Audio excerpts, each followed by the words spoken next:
Chapter 10. "I go in here, Jonas," Fiona told him when they reached the front door of the House of the Old after parking their bicycles in the designated area. "I don't know why I'm nervous," she confessed. "I've been here so often before." She turned her folder over in her hands. "Well, everything's different now," Jonas reminded her. "Even the nameplates on our bikes," Fiona laughed. During the night, the nameplate of each new 12 had been removed by the maintenance crew and replaced with the style that indicated "Citizen in Training." "I don't want to be late," she said hastily, and started up the steps. "If we finish at the same time, I'll ride home with you." Jonas nodded, waved to her, and headed around the building toward the annex, a small wing attached to the back. He certainly didn't want to be late for his first day of training either. The annex was very ordinary, its door unremarkable. He reached for the heavy handle, then noticed a buzzer on the wall, so he buzzed instead. "Yes?" The voice came through a small speaker above the buzzer. "It's, Jonas. I'm the new... come in." A click indicated that the door had been unlatched. The lobby was very small and contained only a desk at which a female attendant sat working on some papers. She looked up when he entered. Then, to his surprise, she stood. It was a small thing, the standing, but no one had ever stood automatically to acknowledge Jonas's presence before. "Welcome, receiver of memory," she said respectfully. "Oh, please," he replied uncomfortably. "Call me Jonas." She smiled, pushed a button, and he heard a click that unlocked the door to her left. "You may go right on in," she told him. Then she seemed to notice his discomfort and to realize its origin. No doors in the community were locked, ever. None that Jonas knew of, anyway. "The locks are simply to ensure the receiver's privacy because he needs concentration," she explained. "It would be difficult if citizens wandered in looking for the Department of Bicycle Repair or something." Jonas laughed, relaxing a little. The woman seemed very friendly, and it was true. In fact, it was a joke throughout the community that the Department of Bicycle Repair, an unimportant little office, was relocated so often that no one ever knew where it was. "There is nothing dangerous here," she told him. "But," she added, glancing at the wall clock, "he doesn't like to be kept waiting." Jonas hurried through the door and found himself in a comfortably furnished living area. It was not unlike his own family unit's dwelling. Furniture was standard throughout the community. Practical, sturdy, the function of each piece clearly defined. A bed for sleeping, a table for eating, a desk for studying. All of those things were in this spacious room, though each was slightly different from those in his own dwelling. The fabrics on the upholstered chairs and sofa were slightly thicker and more luxurious. The table legs were not straight like those at home, but slender and curved with a small carved decoration at the foot. The bed, in an alcove at the far end of the room, was draped with a splendid cloth embroidered over its entire surface with intricate designs. But the most conspicuous difference was the books. In his own dwelling, there were the necessary reference volumes that each household contained, a dictionary, and the thick community volume which contained descriptions of every office, factory, building, and committee. And the book of rules, of course. The books in his own dwelling were the only books that Jonas had ever seen. He had never known that other books existed. But this room's walls were completely covered by bookcases, filled, which reached to the ceiling, There must have been hundreds, perhaps thousands, of books, their titles embossed in shiny letters. Jonas stared at them. He couldn't imagine what the thousands of pages contained. Could there be rules beyond the rules that governed the community? Could there be more descriptions of offices and factories and committees? He had only a second to look around because he was aware that the man sitting in a chair beside the table was watching him. Hastily he moved forward, stood before the man, bowed slightly, and said, "I'm Jonas." "I know. Welcome, receiver of memory." Jonas recognized the man. He was the elder who had seemed separate from the others at the ceremony, though he was dressed in the same special clothing that only elders wore. Jonas looked self-consciously into the pale eyes that mirrored his own. "Sir, I apologize for my lack of understanding." He waited, but the man did not give the standard accepting of apology response. After a moment, Jonas went on. "But I think, he corrected, reminding himself that if precision of language were ever to be important, it was certainly important now, in the presence of this man.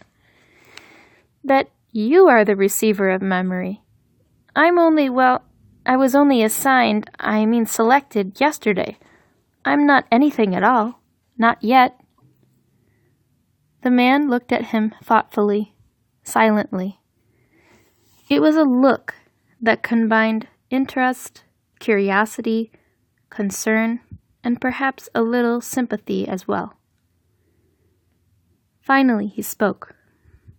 "Beginning today, this moment, at least to me, you are the receiver.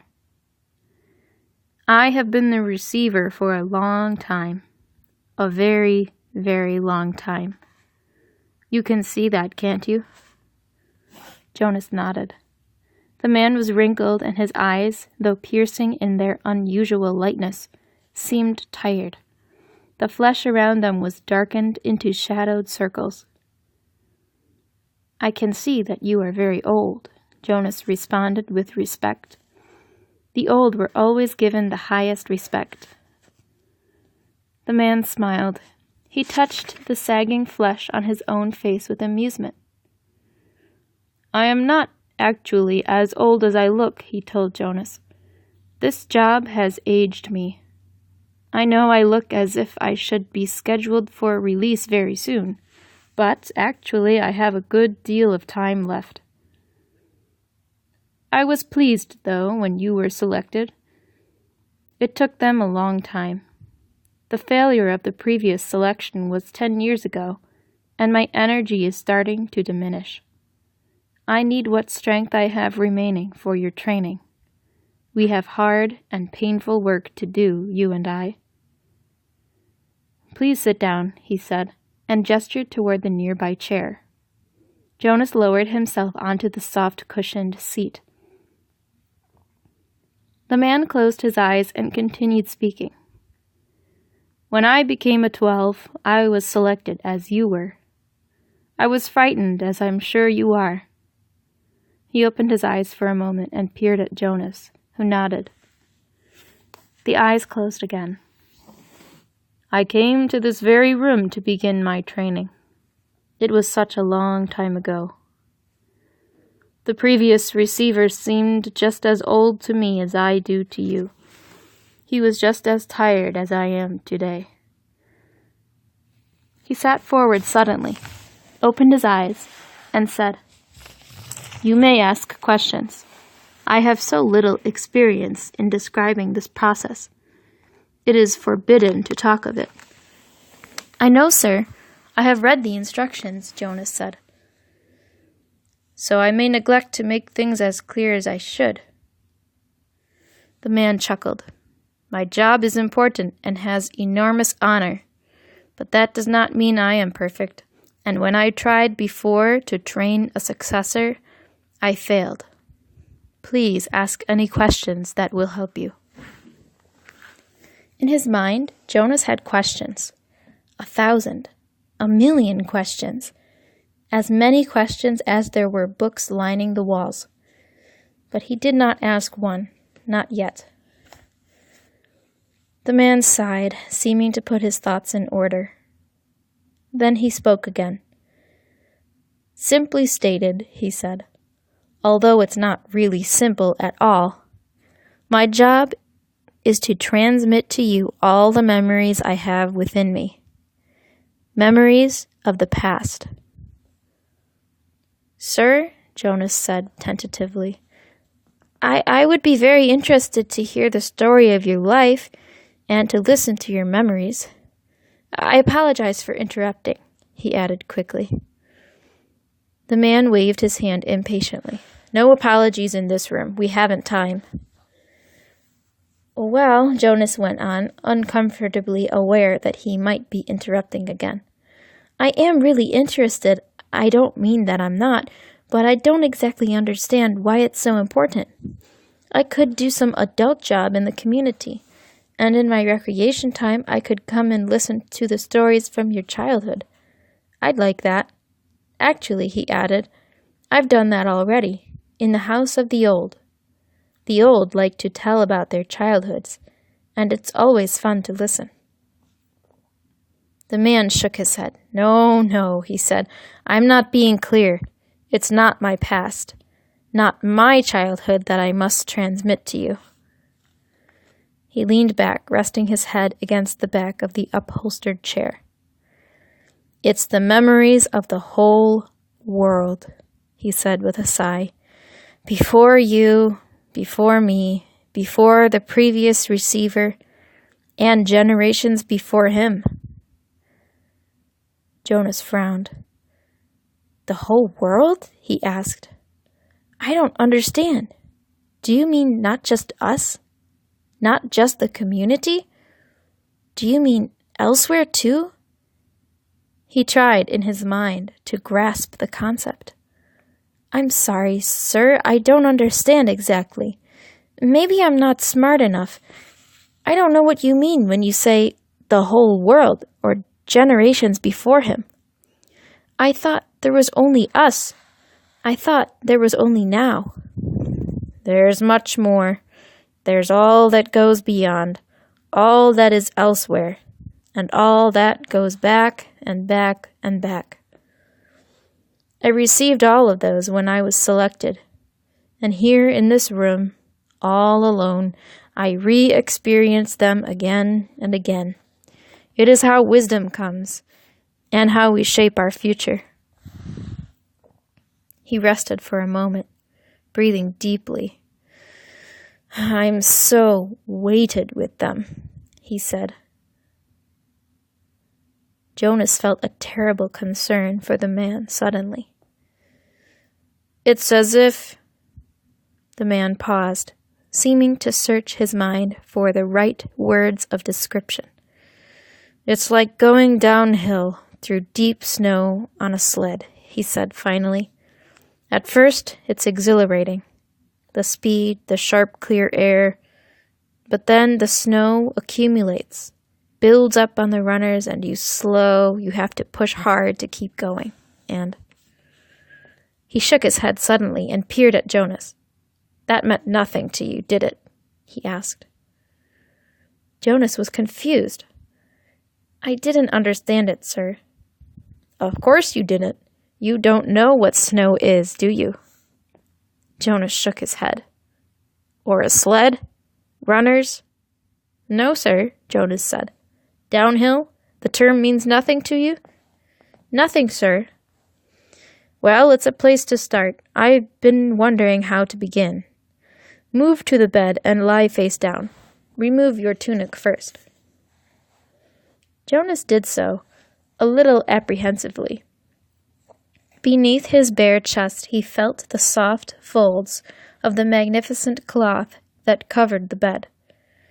He watched as the man rose and moved first to the wall where the speaker was. It was the same sort of speaker that occupied a place in every dwelling. But one thing about it was different. This one had a switch, which the man deftly snapped to the end that said, "Off." Jonas almost gasped aloud. To have the power to turn the speaker off? It was an astonishing thing. Then the man moved with surprising quickness to the corner where the bed was. He sat on a chair beside Jonas, who was motionless, waiting for what would happen next. "Close your eyes. Relax. This will not be painful." Jonas remembered that he was allowed, that he had even been encouraged to ask questions. "What are you going to do, sir?" he asked, hoping that his voice didn't betray his nervousness.